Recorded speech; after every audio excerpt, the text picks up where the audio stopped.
Setelah menempuh 2 jam di perjalanan, akhirnya MC kita sampai juga di tempat pelatihan pengelolaan yayasan. Jadi, selama 2 hari 1 malam, dia akan menginap di hotel ini untuk mengikuti pelatihan dengan beberapa peserta lainnya. Setiap perwakilan diberi 1 kamar selama sesi pelatihan. Peserta lain rata-rata membawa 1 orang teman, sedangkan dia hanya sendirian. Padahal kamar yang disediakan cukup luas, tapi sayang sekali hanya dia yang bisa berangkat ke sini karena yang lain berhalangan untuk hadir. Beberapa jam sebelum acara dimulai, ia berniat menyelusuri area hotel untuk melihat-lihat dan mencoba berkenalan dengan beberapa peserta. Akhirnya di situ ia bertemu dengan peserta yang rupanya dia juga datang sendiri tanpa membawa teman. Berkat itu mereka jadi akrab. Usai zuhur, acara akan segera dimulai. Ia yang sedang di kamar tiba-tiba didatangi oleh seseorang.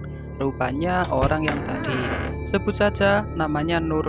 Dia mengajaknya untuk berangkat bersama.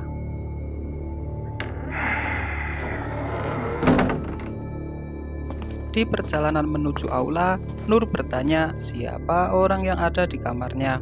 Tapi dia bilang tidak ada siapa-siapa. Mungkin Nur salah lihat.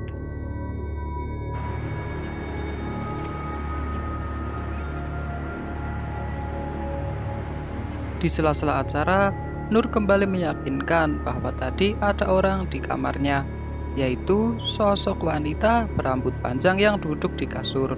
Dia pikir Nur pasti salah lihat. Itu bisa saja benda biasa yang terlihat seperti manusia. Selesai acara, Nur masih membahas soal tadi karena dia yakin ada orang lain di kamar tersebut. Meski agak kesal, ia terpaksa mengikuti kehendak orang itu untuk mengecek ke dalam kamar.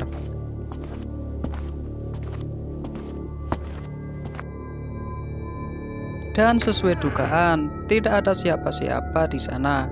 Nur jadi heran sekaligus merasa tak enak sebab telah mengatakan hal yang tidak-tidak. Ia pun mengaku salah lihat dan pergi sambil meminta maaf.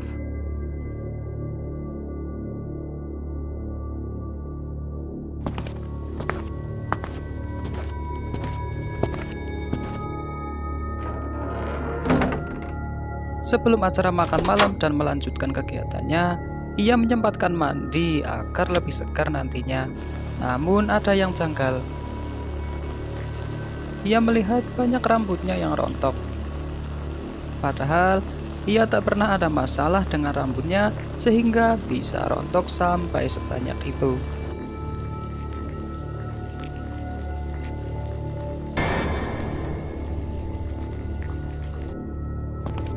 Selesai mandi, ia menanyai peserta lain apakah ada yang aneh dengan airnya, sebab ia mengaku rambutnya rontok begitu saja saat mandi.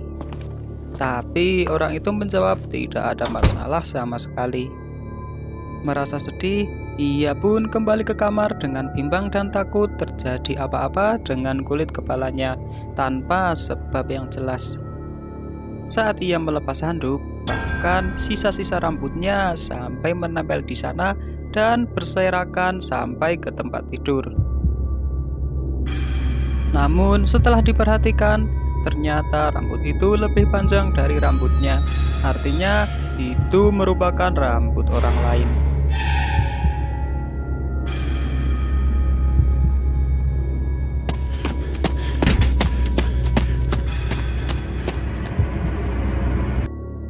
Akhirnya Nur kembali mengatakan bahwa tadi dia pasti tidak salah lihat. Pasti ada orang lain di kamarnya, entah itu siapa.